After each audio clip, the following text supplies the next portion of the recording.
The Apothecary Diaries is one of the most anticipated anime of this year, thanks to its intriguing storyline, well-written characters, and stellar animation. Yet, no one is talking about it. This season is just filled with so many great anime. You have a chill adventuring series all about appreciating the time we spend with others. A harem that is so absurd it can genuinely make you laugh. And a video game anime that actually showcases a realistic experience. Not to mention all the sequels that are really fun to watch. There are so many anime airing, there's bound to be some that won't get the attention they deserve. This season is the Apothecary Diaries. Our story is about a young apothecary, Maomao, who really loves to work with medicine, creating it, even testing it. However, one day while she was delivering medicine, she got kidnapped and turned into a servant inside the real palace, where now to get out, she has to serve for 2 years. Her entire plan was to lay low for the time being, dressing in a plain manner, adding freckles, and acting illiterate so that her kidnappers will be paid as little as possible. This strategy worked well for the first 6 months. However, when a rumor started circulating that both of the emperor's children were sick, she couldn't stop thinking about it. Upon figuring out the reason behind it, she tried her best to secretly inform the concubines so that their children wouldn't die. Unfortunately, they quickly discovered it was her, so she decided to help them as much as possible. Because she doesn't want to die. And one of the concubines made Maomao her lady-in-waiting. It's a story about an apothecary who has to solve mysteries, create medicine, and navigate power struggles inside an imperial palace. If someone told me this, I would be like, this sounds so fucking boring. Whenever you watch highly packed action anime, or my brain just goes ding ding ding. Now this anime isn't supposed to do that, yet my brain still goes ding ding ding.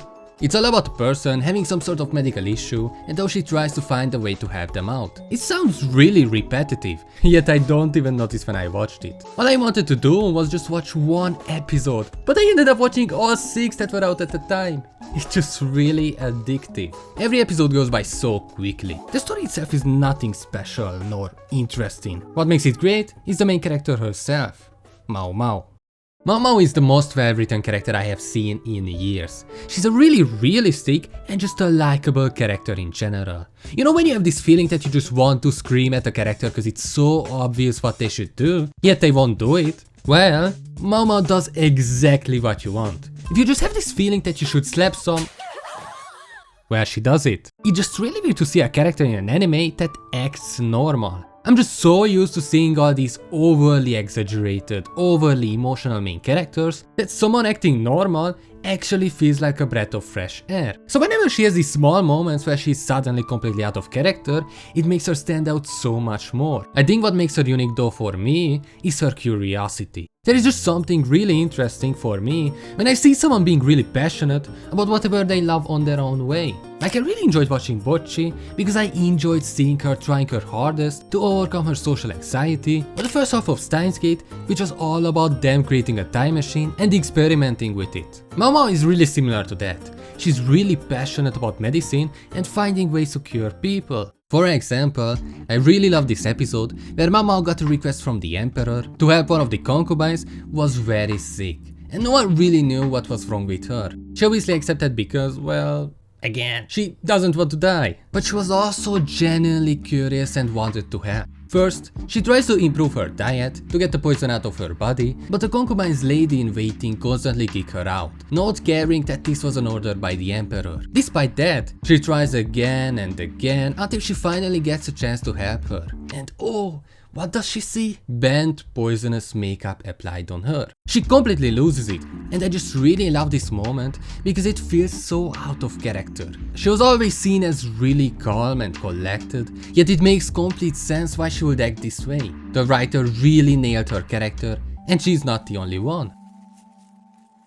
The anime features a large cast of characters, and regardless of their significance, each one contributes significantly to the overall enjoyment. The interactions among the characters are not only entertaining, but also filled with depth and charm. They are written in such a detailed way that you will remember them even after they leave at the end of the episode. While we have a really great main character, she's also quite apathetic, a trait that the anime contrasts effectively with the character of Jinshi. He's a eunuch who works in the palace, and is the one who usually requests Mao Maomao to solve mysteries. I expected him to act in an opposing way, but instead, he elicits different emotions from Maomao, making their interactions some of the most enjoyable parts of the anime for me personally. But even characters like her friends are really interesting. She's a simple character that could be forgotten after Maomao moves on from being a servant, yet she always returns in every episode where they just talk about whatever issue she has, slowing down the pace of the anime, but still keeping it interesting. After the characters themselves though, what really made me love this anime is the way they wrote the comedy. This anime overall has a really serious tone, featuring many heavy-hitting and emotionally intense stories. At first glance, it may not seem to have a lot of comedy, yet it's filled with it. The writer really nailed the jokes, making them feel natural and seamlessly integrated into the story without disrupting its flow. Most of the humor revolves around how Maomao reacts to certain things. For example, there is a scene where she has to taste the food of a concubine for poison, and she acts like she just tasted the best thing in the world in such an over-exaggerated manner, only to reveal it's poison. Everyone starts panicking, yet in the meantime, she's just horny about what could have happened if she swallowed it. I know I said she's normal, and she is, like 90% of the time. But there is this 10% when she turns into a bigger weirdo than Rudeus. Okay, no one is as weird as Rudeus, but it's still crazy how excited she gets over the idea of suffering. And that's really funny. Most of the comedic scenes are based on that, and it does an amazing job at adding a bit of levity without interrupting the story itself. I love seeing her turn into this chibi mode where she just geeks out about medicine. It infuses so much humor and lightheartedness into the storyline. What ties all of this up is the quality of the production.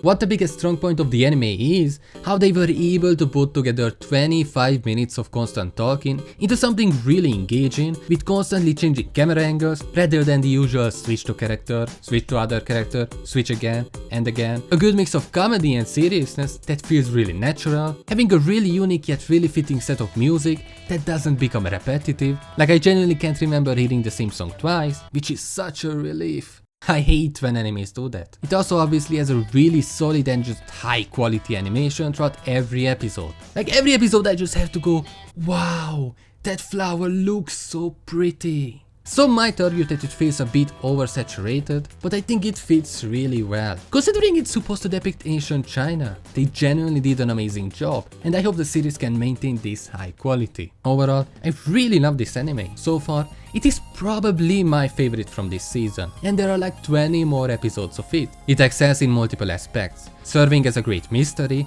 with all these different things Maomao has to figure out. But it's also just really funny. Even if you are not particularly drawn to the story itself, it is just so well executed that you are bound to be invested in it. Nowadays, most animes focus on keeping things fast-paced, with something constantly happening. Therefore, I'm really happy to see so many anime like this, or Free Run, where it takes its time and it's all about being in the moment. I hope you enjoyed watching the Apothecary Diaries as much as I do. If you haven't watched it, I hope this piques your interest, and if you want to hear about another really good anime from this season, click on this video.